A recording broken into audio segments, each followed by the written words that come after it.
I am excited to introduce our next speaker. Our next speaker is Archna Sahni, and she ties in so beautifully to the talk that we just had with Terry. And with that, I am very excited to start our second talk, Reflections on My Kundalini Awakenings by Archna Sahni. Again, she will share her personal experiences with us, going back to the original Kundalini Awakening in 1994, and then a topic that I'm sure a lot of us can relate to, sort of feeling like she's lost her way a little bit, and then got another little fritzy, as Terry and I always call it, and a reawakening that is really refocused her back on some of her origin.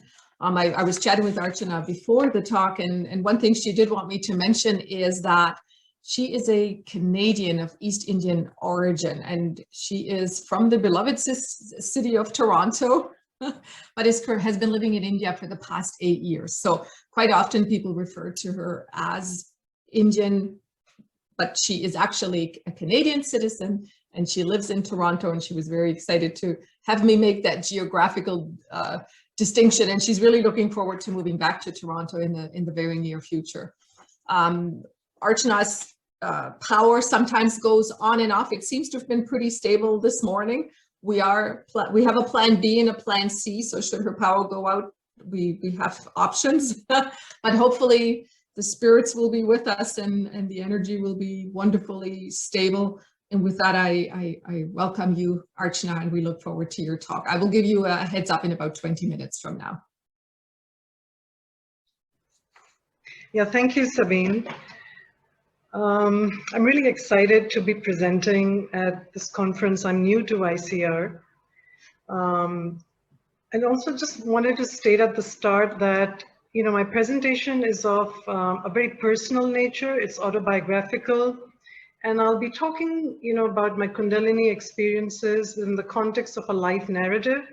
But I have so much to say that it'll just be, you know, just brief glimpses into certain phases of my life. And I'll be reading from a script because there's no way that I could, you know, just, you know, talk about it without actually having a written script.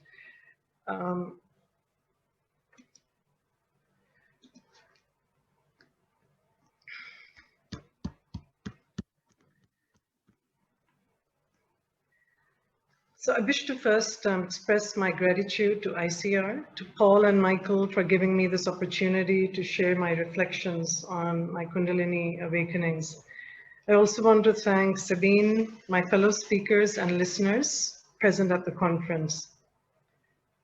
Despite oceans away, I am part of Tkaronto that sits upon Turtle Island, my adopted land since 1991, whose first inhabitants I wish to honor.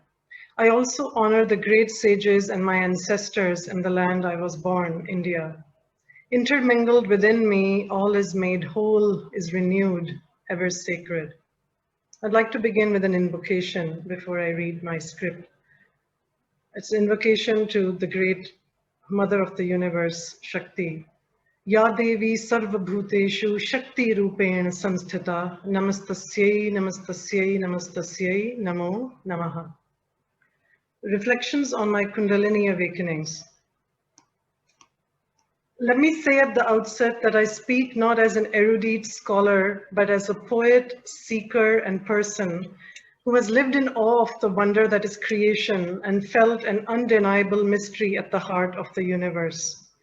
This sense of wonder and awe was both validated and deepened when I had a profound Kundalini awakening in 1994 when I was 26 years old. And now a further unfolding of the mystery of self and universe is underway since August 2020, when I had a Kundalini reawakening. For the past 26 years, except for 4 individuals, I have kept to myself my Kundalini awakening experience in 1994. It is only when I experienced a reawakening that I have felt compelled to my friends, persons on a yogic or spiritual path, and open-minded persons who seek to understand and not judge, and with organizations, starting with ICR, in an effort to speak my truth and live an authentic life, and to find my own community, my tribe, alongside my other major tribe, namely poetry circles in Canada, United States, and globally.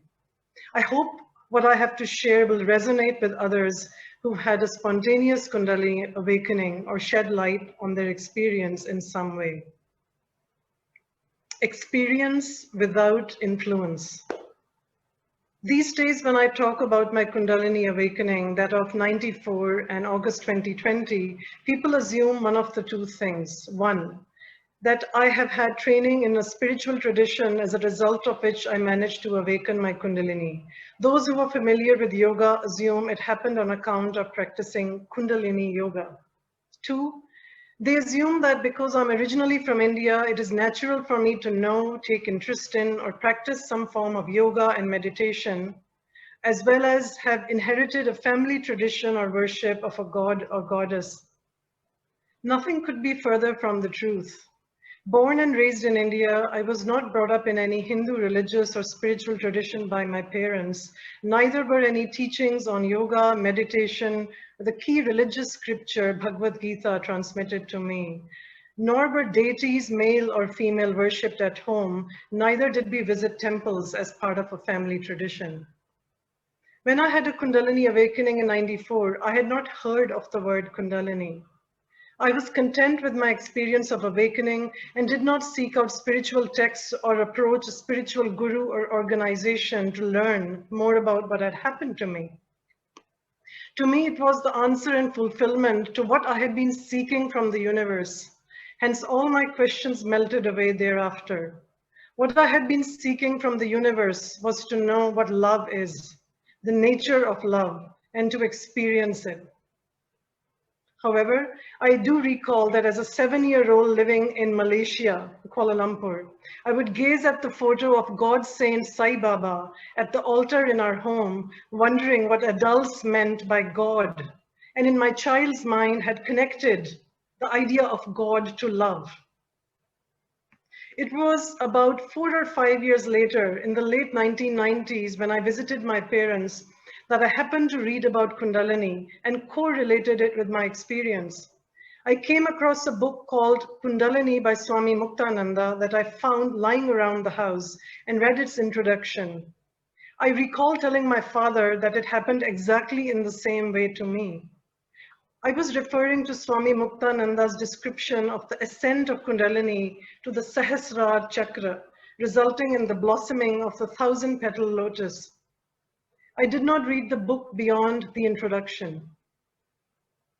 Strange enough, I have lived with an inner resistance to reading about Kundalini awakening and the Kundalini process for the past 26 years. It is only when I had a reawakening last August that I sought to learn more about Kundalini, and as a result came upon the ICR website in a Google search using the keywords Canada and Kundalini awakening. Descent into darkness.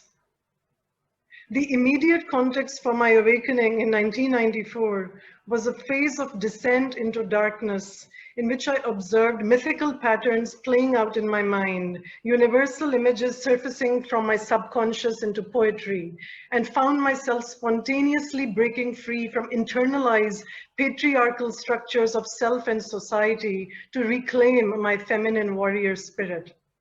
This process is reflected in a 10-page autobiographical poem titled The Tale of a Demonic Woman that I wrote in one sitting, in which I am the female protagonist named Archna. The poem calls Archna a female demon, defining demons as those beings created through a radical freedom with a capital F. They are beings who have broken the shackles of society and all forms of conditioning. Archna is an existential sufferer and seeker of a supernatural and sublime love, which only demonic beings can experience. Humans, my poem maintains, are unable to experience it on account of being embroiled in power struggles due to the interplay of something called gender. It is this quest to experience union with her male counterpart through a supernatural and sublime love that has made Archana demonic in the first place. Her love quest causes her to reverse the roles of God and the devil. God is seen as the arch enemy of man, woman, and demon, and the devil as being sympathetic to woman and a sensitive soul who carries in his heart the pain of love as a terrible secret.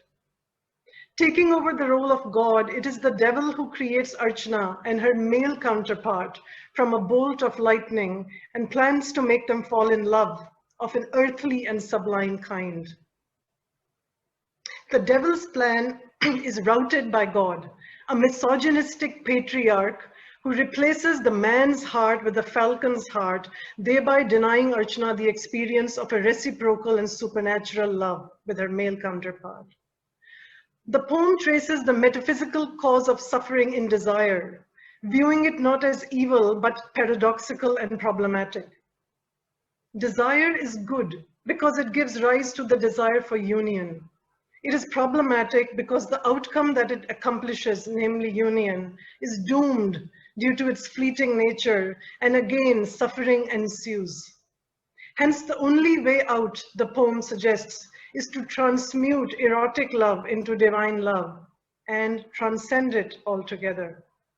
But the passage to divine love is through the former. It is a quest ridden with pain and suffering, brought in by the longing for union, in which lovers must be prepared to turn into saints through the transformative power of love, a love at once terrifying and sublime. It is Archana who is on a quest for union, not her counterpart. Hence, it is only she who suffers. I wrote this poem in my quest for an actual meeting with a man I had been drawn to in 1987 in Bombay during my college days, but had been unable to acknowledge my feelings for him. It is he, in fact, who expressed his love to me a few days before leaving Bombay. The fact that I was unable to acknowledge my feelings for him is rather ironic, considering that nearly all our conversations revolved around the subject of desire and love, in the manner of a sacred dialogue between Shiva and Shakti, found in many Hindu sacred texts. I had postponed in my imagination a future meeting in Canada, where I had planned to reveal my true feelings. I wrote this poem after having been on the phone with this man in question for 9 months, from the summer of 1993 to the winter of 1994.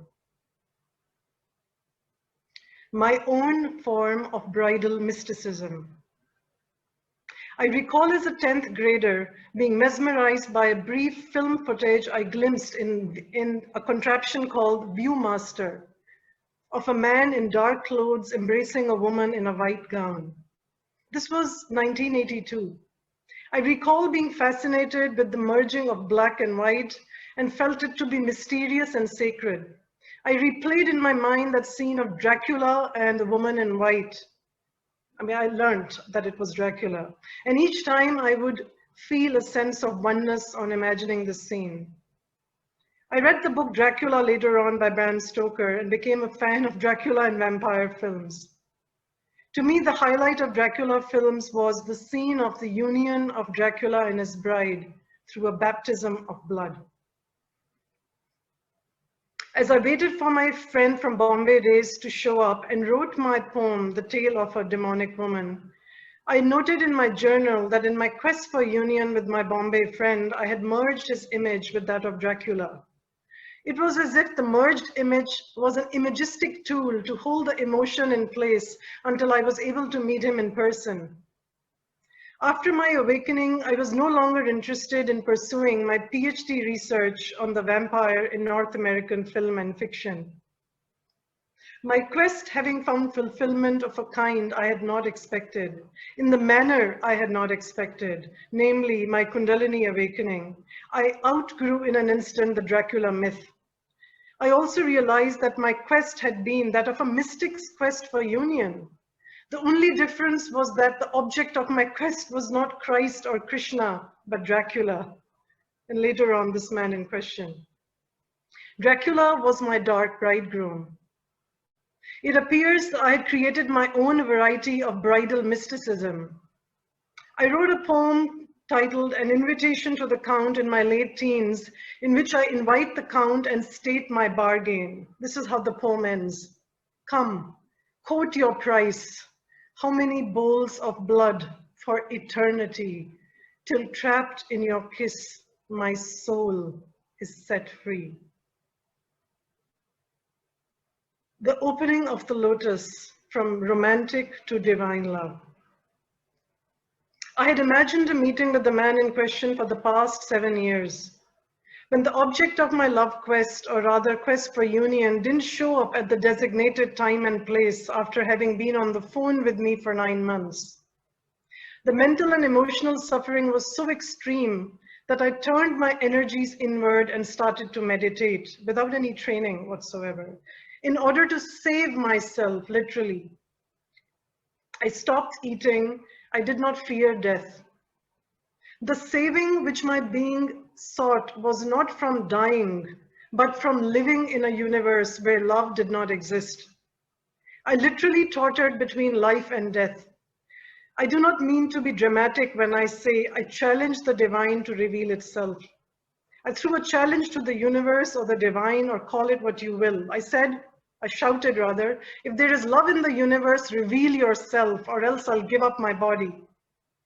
To me, living in a universe where such an ardent and pure intent as mine could not conjure love was a universe not worth living in. I challenged the divine, but did not give up hope. I started to meditate in the lotus pose. I experienced the fading away of my consciousness and surrendered. I surrendered to the powers that be, to the universe's plan for me, and felt myself go beyond the fear of death. It is then, at that point, that something at the base of my spine unraveled and shot up at the speed of lightning, reaching the top of my head, where an atomic explosion of light started to radiate outwards till I dissolved and became one with the universe for what seemed like an eternity. I do not recall how long it lasted. What I do recall was this explosion of light at the top of my crown and light radiating outwards to dissolve me into the universe. I recall utter stillness, states of trance, ecstasy, bliss. I was filled with boundless love and compassion, but it was something more than this. It was an unshakable knowing that I am an embodiment of love, that love is my essence and the essence of all beings. My consciousness had changed in an instant. I had died to my own self. I was at one with the universe. I felt the interconnectedness of things. I recall sitting in a state of awe, wonder, and reverence for my inner self and the universe. The quest for romantic love had led me to experience divine love. Perhaps it would be more accurate to say that my quest had actually been a mystic's quest for union with the divine, and the object of my love quest had acted as a catalyst for my Kundalini awakening. It is in not meeting him that my Kundalini awakening happened. In not meeting him, I met myself and came face to face with the beloved that dwells within. The mother of the universe arrives.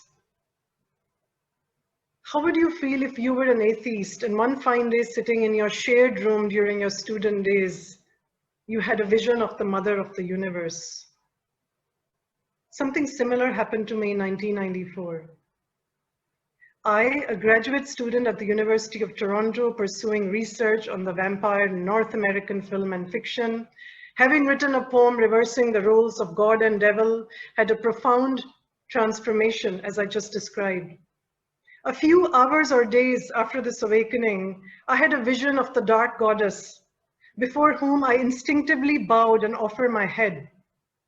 I identified the dark goddess as Mother Kali. I was awestruck, silenced. I was offered a peek into the enigma that lies at the heart of the universe. Nothing in my 26 years of existence had prepared me for this. Although I had the vision in Toronto, I transposed the event to Kali Ghat in Calcutta, the site of the famous Kali temple that I visited the following year. This was a homecoming in more ways than one. I came home to the mother of the universe and to my own innate divine feminine within. I read the second half of the poem I titled Mother or Homecoming and later changed the title to First Fire. We were not two, but three women locked in one embrace. You, I, Kali. I shrank into her bleeding toe and came back to life. My body that lay scattered in shrines was suddenly yoked by longing. I don't know who honored whose right. All I know is this, that mother, you have lived in me like a child. Now you rise in me like the earth's first fire. Back to source, Kundalini Reawakening. In 2012, I relocated from Toronto to India to live with my partner. It is indeed a twist of fate that despite having no plans to ever move to India, I did exactly that. And at a stage in my life when I was aspiring to forge a deeper connection with the poetry scene in Toronto. I was also seeking to become involved with initiatives involving ecological consciousness, Tibetan culture, and an interfaith forum. Suffice it to say that the universe had other plans for me. My hope of moving back to Toronto with him or setting up a base in Toronto with him does not appear to be on the horizon. Hence, starting this year, I've decided to take on the emotional, logistic, and financial challenge of spending 6 months out of a year in the expensive city of Toronto, a resolve that feels rather overwhelming. I believe that my Kundalini reawakening last August was the gift of the universe in more ways than one. It washed away the accumulating suffering over my seemingly unsurmountable circumstances and gave me the courage to reinstate my literary, professional, and spiritual aspirations, all of which, as of now, are connected to Toronto and Canada. It washed away my negative emotions and transported me into a state of bliss that literally had me dancing to music for weeks and months, and even now. It provided me the much needed wake-up call, I believe, and enabled me to reconnect with my former self of 1994. It has accelerated my spiritual progress. The upward flow of Kundalini connects me easily to the source during my meditation, allowing me to enter states of higher consciousness. Toronto has become my beloved. It is the place I need for my further self-actualization as a poet, artist, woman, and spiritual practitioner.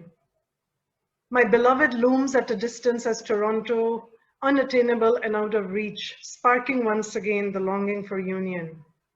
It is this longing for union with Toronto in my challenging circumstances and my life in a staunchly patriarchal society of Northern India, acting as a catalyst for my evolution that is, I believe, the ground that, in part, prepared me for my reawakening. Kundalini gave me yet another gift, a poem called Love Poem for Toronto / Tkaronto, that I wrote in a blissful state of almost no sleep, and then was inspired to make a poetry film on it so that it could be showcased at an event in Toronto called 100,000 Poets for Change. The poem looks back at my Kundalini awakening in 1994 and expresses the hope and longing to return to Toronto for good. As I say in the YouTube description, this poem is not only my love poem for Toronto, but also for the divine feminine, for First Nations, and for humanity. I present 2 excerpts from the poetry film that will showcase this. Okay, so I'm going to play for 3 minutes. I'm going to start.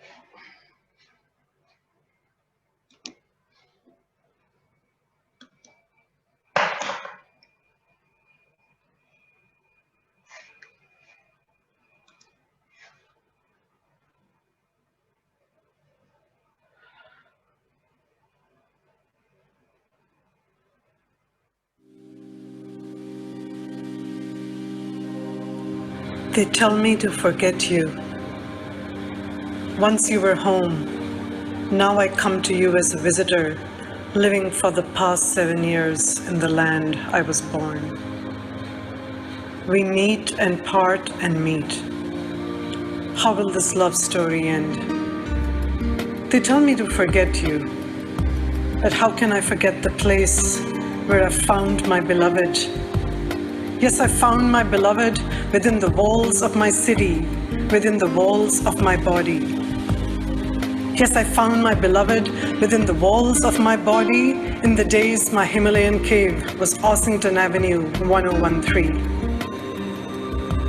The year was 1994. It was winter time when my breaking heart let in the light and became divine. I was waiting to meet him, my twin flame. When he didn't show up, I met my beloved instead and fell into a deeper love with no name. Grace came to me in this futuristic city on sacred land. A lotus bloomed in a tiny room on Ossington Avenue, 1013. First came death. I danced with him, exalted in his embrace, became the wounded healer to heal his wound, till compassion melted his diamond-hard eyes. Then, in my Ossington cave, to save myself, meditating with inward gaze, I willingly began to die, my ardent heart and Yogi Satyam's teachings my guide. Oh Lord, if there is love in this universe, reveal yourself, or else I'll give up my body. I felt my consciousness fade, but continued to meditate. Goddess Kundalini began to rise up my spine. At the top of my crown, suffering burst into light. My body became the universe, planets my ornaments. I saw my past lives unfold, traveled to the beginning of time. Starlight, star night, bursting light, bright, bright light, bright night. Bliss, love. I found love. I am love. Oh Lord, you exist. I have felt you. I know you. I am that. A few hours or days later, appeared Mother Kali with an axe, before whom I bowed and offered my ego head. Ya Devi Sarvabhuteshu Shakti Rupen Sanstita Namastasyai Namastasyai Namastasyai Namo Namaha. Ya Devi Sarvabhuteshu Daya Rupen Sanstita Namastasyai Namastasyai Namastasyai Namo Namaha.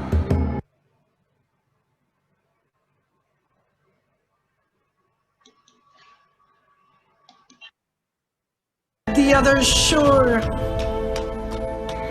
City of compassion, immigrants, refugees, asylum seekers, persons persecuted for loving differently, fall into your embrace. You are the meeting place of the one human race, many colors, one face, of the one human race, one human race. Oh beloved city, this poem for you is a shrine.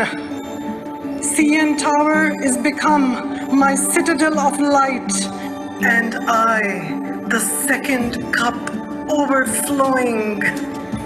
Now Azan, Gregorian chants, hymns to Shekinah and Kali begin to rise, giving way to ancient chants of those long denied. Above this din, let a new age begin in the meeting place. Backward and forward in time, let centuries whirl and whirl. Ancient flags of First Nations unfurl, unfurl. Future city, with you leading the way, let every place on earth become a meeting place. Above this din, let a new age begin. Let centuries whirl and whirl. Ancient flags of First Nations unfurl, unfurl, unfurl.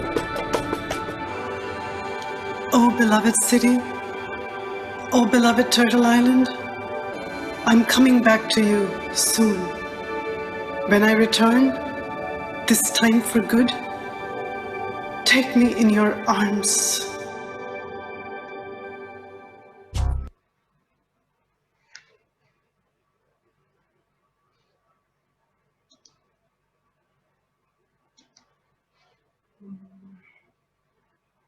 How do I, okay, stop share.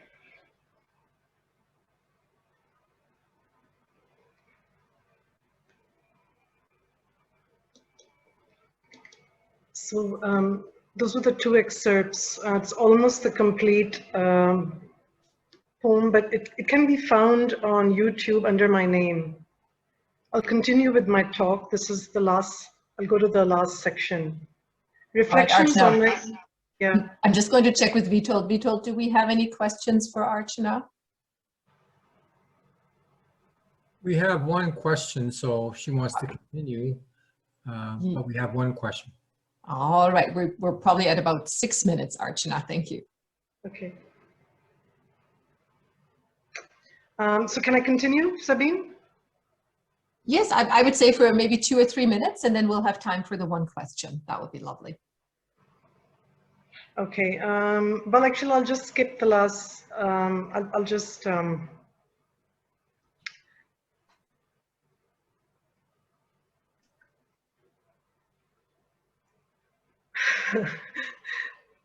The locus, this is how it ends my presentation. The locus of my desire is the locus of my spirit. I feel no conflict between the two. They work in tandem, taking on various names and forms for my evolutionary journey. Matter and spirit, Eros and Agape, India and Canada, masculine and feminine, Shiva and Shakti. The interplay of opposites is the way the all-knowing, all-intelligent cosmic power of Kundalini enables my soul's journey to unfold. Who knows what the face of my beloved will look like a decade down the line. For now, Tkaronto is the face of my beloved, beckoning me to return to its arms for the further unfolding of my soul's journey. Thank you.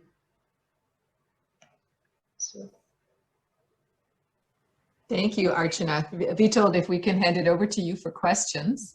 Yes, we have one.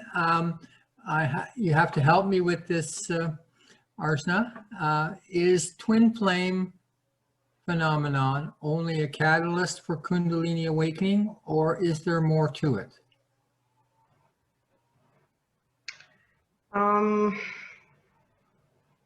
Honestly, I think the term twin flame probably was more, I used that in my video, in my poem, perhaps because, because it rhymes. I don't necessarily believe in the idea of soulmate or twin flame.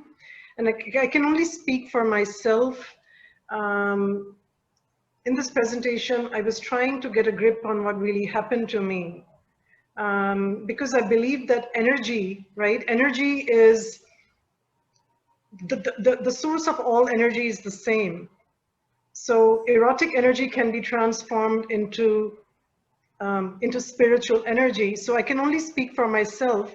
I think that, yes, it's possible to do so. And I think that Tantra too attempts to do that. So the answer is yes. But not having anything to do with twin flame as such. I think it's a very recent concept which has, cropped up in the, in the New Age scenario.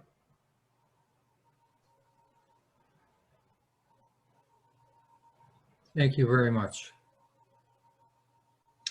Thank you, Archna. It is so deeply personal to share some of your innermost, and for all of our speakers, this year's conference particularly, I think, is on a very personal level, because that is how we engage universal change. So a heartfelt thank you for sharing your story with us. I think it resonated with a lot of people.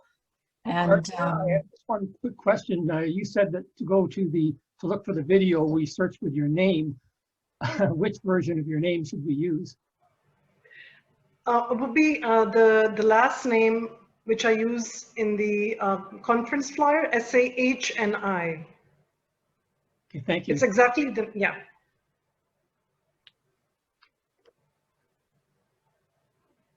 Wonderful. Thank you very much, Archna. We really enjoyed your talk. There'll be some traffic, no doubt, coming to your channel. Thank you so much. Thank you, Sabine.